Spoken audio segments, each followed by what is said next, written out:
Good morning all of you. We are doing chapter 2, physical quantities and measurement. We have started the chapter and learned about density, measuring density of irregular solids, relative density, and this floating and sinking, activity 1, 2 and activity number 3.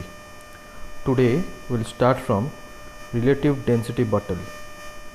From here, today we will start. So what is a relative density bottle? Relative density of a liquid can be determined using a relative density bottle. Relative density bottle is also known as specific gravity bottle. It is a glass bottle of fixed capacity. It has a glass stopper with a fine hole. That means a capillary tube. This tube. This is a bottle and this white one is a capillary tube. From there, if we put any extra liquids in it, it will flows off. It will come out from here if we will put extra liquids in it. So it is having a fixed capacity. Suppose that 1 liter is its capacity. After putting the cork, after putting this cork, this one is a cork, that means this is the cap of the bottle, relative bottle, and it's a stopper. When we put this cork or the stopper, first of all we have to fill this bottle till its neck, here, till here, and then we will put this cork, this stopper, so that if any extra liquids will be there, that will come out from this capillary. Okay, that means it will fill 1 liter only, no any extra drop would be there. First of all we have to measure this bottle weight, the mass of this empty bottle. First of all we have to take the mass of the empty bottle, then fill this bottle with water. Fill this bottle with water and measure it. Whatever the measurement, you have to write somewhere.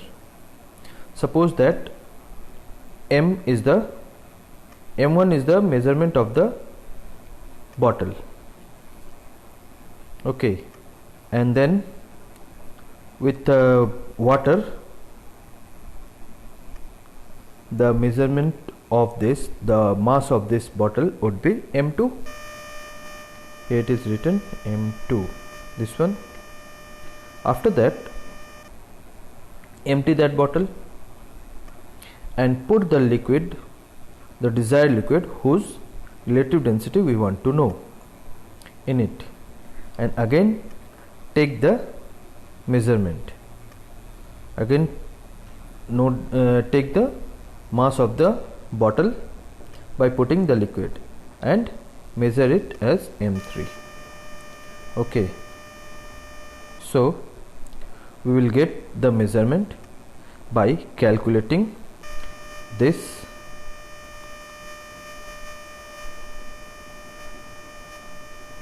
By using this technique, mass of the liquid ml equals to m3 minus m1, mass of the water mw is equals to m2 minus m1.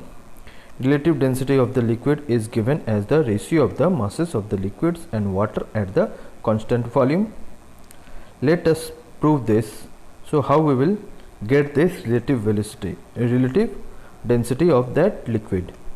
So we have to do this activity. Let us prove this. Let V, capital V, be the volume of the relative density bottle. Therefore density of the liquid equals to mass by volume. As we know, mass by volume, density equals to mass by volume. So here mass equals to ml and volume is equal to capital V. So density of water is equals to mw. Here we have find, and volume is equal to capital V. Therefore, relative density of the liquid equals to density of the liquid by density of water. That means ml by V whole divided by mw by V. After calculating this, we will get the relative density of that liquid, of the desired liquid, whose relative density we want to know. Now we'll start comparison of densities of the three states. As we know that arrangement of the molecules are different in three forms. In solids they are very tightly packed, in liquids they are loosely packed, and in gases they are very loosely packed. There is very rare attraction between the molecules,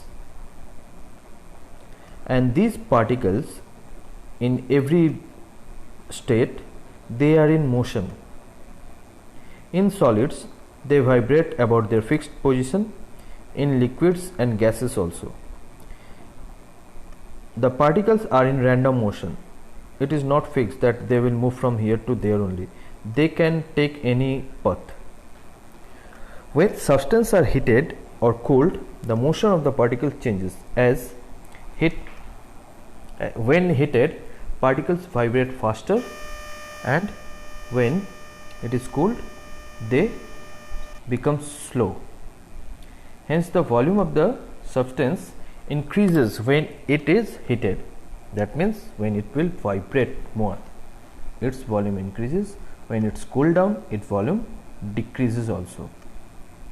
Heating and cooling of the substance thus change the density of the substance. When heated, the density decreases. When heated, the density decreases since the particles move away from each other. When cooled, the density increases since the particles comes closer to each other. Now, convection. What is convection? As we know that in some materials convection happens. So, what is convection? Convection is a mode of heat transfer through the movement of particles in a substance. Since the particles in liquid and gases are loosely packed, as we know, as we have seen this here, liquid, they are loosely packed as compared to the solids and can move around. Convection is the primary mode of heat transfer in them. So, how convection takes place? When a fluid is heated, the molecules near the bottom, they get heated first because they are very close to the heat. That is why they gets heated faster. As we know that heat rises up and that space is filled by the cold liquid, and this process continue till all the liquid becomes heated. This application of convection is the reason behind the boiling of water. As we have seen that the water boils because of this. Because of this, the water from the surface, they are cooler than the water at the bottom. That is why they rotate each other. The cool water goes down and the heated water moves up. This continues the motion. This is the application of convection. But here one contradiction comes. Some objects sink in water because their density is more than that of water. We have noted that solids are denser than water. Then why does ice floats on water? As we have seen that ice floats on water. As they are solids, they should sink. What is the reason? The reason for this is that water has an abnormal behavior. As we know, it shows anomalous expansion between the temperatures 0 degree centigrade to 4 degree centigrade. So, when water is cooled below 4 degree centigrade, it expands rather than contracting. It expands Okay, in other cases it contracts, but in case of water it expands. Therefore, the density of water decreases when it freezes to form ice at 0 degree centigrade. Thus, the density of ice is less than that of water and it floats on water. And here the point is given: a substance expands on heating and contracts on cooling, but in case of water at this temperature they shows anomalous expansion, they shows abnormal behavior. Okay, now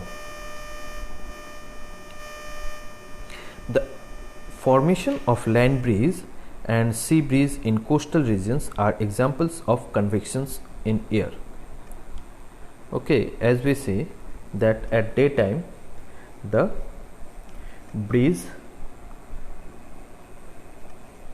the land breeze happens, sea breeze happens, and at night the land breeze happens. Now, some of the practical application of convections are room heaters. As we know that room heaters are placed on the floors. Why? Because we know that hot air rises up and the cool air comes down, and this process continues and effectively heats the room in the entire room. Now, ventilators, we know that ventilators are at the top of the window or the door or near the roof. Why? Because we know that hot air rises up and they will go out from that ventilator. That is why ventilators are on the top, near the floor, near the roof. If it will be near the floor, then only the cool air goes out and the room would be heated. Okay, so we have completed the chapter number 2. Next day I will give you some worksheet to do. After that we will do the exercises. Okay, then I will give you the digital content of this chapter. So till then, goodbye. Thank you.